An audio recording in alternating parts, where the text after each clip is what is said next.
So it's been a minute since I did a Strava Motivates video, and in this session I will be looking at choices that we have to make every day. Some of these choices, dare I say, are things that are in our control, and other choices are things that, even though they're not in our control, we have to do the very best we can to figure out a way to handle them. Now, this isn't always easy to do. It's not always the first approach that we think of. But in today's Strava Motivate session, and I know I'm long overdue for a video, but I wanted to talk about a section of the book, The Subtle Art of Not Giving Up. And you can read the rest. And it talks about you're always choosing. Now, I want to give the example of William James, and I don't want to go into too much detail. I'm emphasizing this book because I really haven't had a chance with my work schedule to read the other books. The life has really been lifing these days. So I'll just take a small excerpt because, whenever you find a good book, you always want to encourage others to read it if it's something that they're interested in. So let's talk about the choice that the author Mark Manson talks about. So he gives the illustration or the example of a gentleman called William James. Now, William James had many problems. He had really bad problems. And I'm paraphrasing, so I'll take a small excerpt and then you can read it on your own if you're interested. Now, William James, the thing about him, he was wealthy. He was born into a rich family, but he had some health issues. He suffered life-threatening health issues. He had an eye problem, so he was temporarily blinded as a child, and he also had a terrible stomach condition. Now, because of his health problems, James spent a lot of time at home. Now, remember, the context is that James is very rich. Now, because of the fact that James was a homebody, and those are my words, not the words that are in the book. And as I said, I'm summarizing, I'm paraphrasing, put it in my own words just to give context. He didn't have many friends and he wasn't particularly good at school.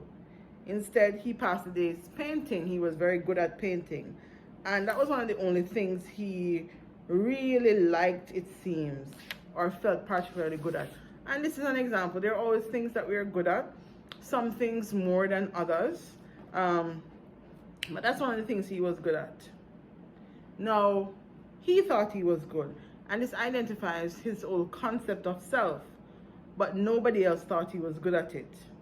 Meanwhile, he had a younger brother, and the younger brother went on to be a world-renowned novelist. Now, you're wondering, what does this have to do with choice? But it has to do with choice because right there, before even delving into the choice that this gentleman had to make, one of the things that you will find out is that just by acknowledging that he thought he had a particular strength, he made a choice to do that activity that he loved to be able to deal with the issues that he was dealing with. Now, Henry James went on to become a world-renowned novelist. His sister Alice James made a good living as a writer as well, and William was the family oddball, the black sheep. Now, remember, we started off by talking about William James initially, and we're now talking about Henry James, who was his brother, who was a protege, who seemed to be much better. Now, remember, we're talking about choices that we make every year or every day. Some of them come at us without our knowledge. Some of them just pop upon us and we have to deal with them, and others just show up and we have to make an on-the-spot decision without considering all the consequences or considering all the things that we would need to adequately make the right choice. And the right choice is kind of subjective. Now, as I said, I'm pulling an excerpt from the book. Your interpretation of what you're reading might be different, so this video in no way is telling you how these individuals would have interpreted their choices. It's just pulling from it examples of how we make choices every day and how we can probably learn a few things from it. So here's what's going to happen. Now, James, because of his experiences, he found that, he had smallpox, he nearly died, a whole bunch of stuff started to happen to him, right? But there are some things that he tried to do, and even though his health was fragile, he still pushed through and he still did it. And this was possible because oftentimes there are things that are difficult for you if you have a health challenge or health problem, but because of perseverance, you'll find that those individuals tend to do extremely well. Now, if you look at all the advantages and so on, what you're finding is that, yes, he had a wealthy background, but he was not considered probably the best or the favorite of the lot. But he still persevered with all of his issues and problems. Now, the takeaway, after telling you all of that, I'm not reading directly, I'm just pulling a few things. The takeaway from this chapter, chapter 5, I believe, seems to be, and I'm going to quote directly now from Manso, whether we consciously recognize it or not, we are always responsible for our experiences. We do not get to blame each other or others for the experiences that we have. No, it must be noted that there are people who contribute to our experiences, and this contribution might have an adverse effect on how we behave, how we experience life, but we are always responsible. And that is something that we have to recognize. Even though there may be input from other people, because we're ultimately choosing on a daily basis, we are responsible for the choices that we make. Some of them may be based on the fact that we don't have the knowledge and capability to be able to deal with certain things, and so we're not making the best decision possible, but these are our choices and we have to own up to them. Now, when you look at an event, and I'm using the narrative from the book, and let me show it again for reference, when we interpret things that happen, and this is the narrative from the book, it's our responsibility. We have to interpret what happens. How does what happens apply to me? What decision am I making based on what is happening? Am I presenting myself as a victim of what is happening, or am I making a conscious choice to make a better decision or my life better? Am I considering all the factors? And sometimes decisions that involve other people, while our choices may be beneficial to the people who we may be seeking to help, we may be seeking to improve their lives, we may be seeking to change the outcome, or reaction and or expectations and the way we behave will influence the experience that we have. Now, when we forget or do not realize, and I think that's the better way to put it, when we do not realize that we are making choices consciously each day, and these choices, and we are all guilty of making choices where we don't even know why we make the choices, or we haven't sat and done the work to figure out why we have made these choices, and based on the choices that we have made, we haven't put a plan in place. Not everybody is the type of person who's going to put a plan in place. Not everyone knows how to tackle issues. Not everyone knows how to deal with emotional things. Not everybody knows how to deal with emotional trauma. Not everybody knows how to handle things. Some of us might lock away in our corner. Others might seek help. Others might bottle it up and keep it to ourselves. The reality is, every day we are making a choice. Now, before I close this book, there's a section on page 95 that talks about the responsibility/fault fallacy, right? Now, there is the argument, and I'll quote, "With great power comes great responsibility." I don't believe Manson was responsible for that phrase, but it's a commonly held phrase, so we typically would have heard about it. Now, we get stuck sometimes, and the author is talking about being stuck in these few pages.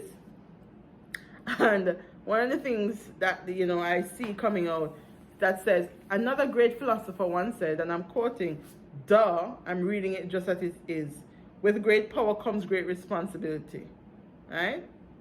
Now, if you watch the Spider-Man franchise of shows, you always hear, and I'm quoting from the book, and while this is something, I watch these shows, so I'm familiar with some of the words that were said, but because it's quoted here, I am taking it as a quote, and I'm presenting it as a direct quote from this book, right?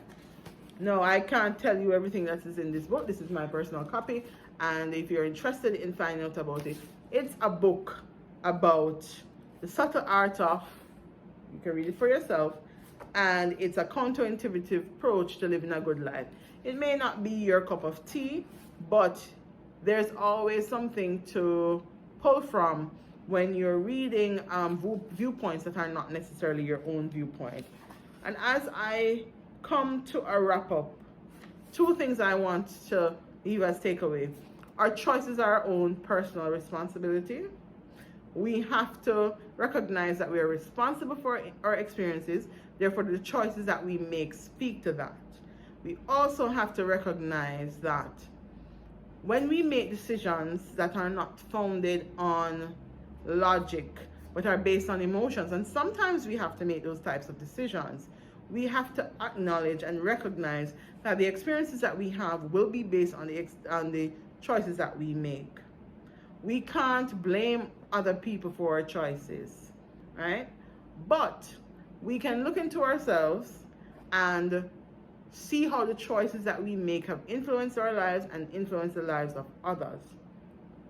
And if we are reasonable people, and sometimes as individuals, and I'm talking about, myself, other persons, generally speaking, I can't identify a specific person and say, you are unreasonable or you are unreasonable. But as human beings, sometimes we don't stop and look into how our choices affect other people. And if we realize that there has been an effect, sometimes we downplay how these choices influence other people, and we don't realize the net impact, or we're not prepared or ready to deal with the emotional fallout that can come from this net impact. Now, I talked about a gentleman who, despite his odds, his health challenges and so on, he recognized that, there's some choices that he made, and he got up and made some choices.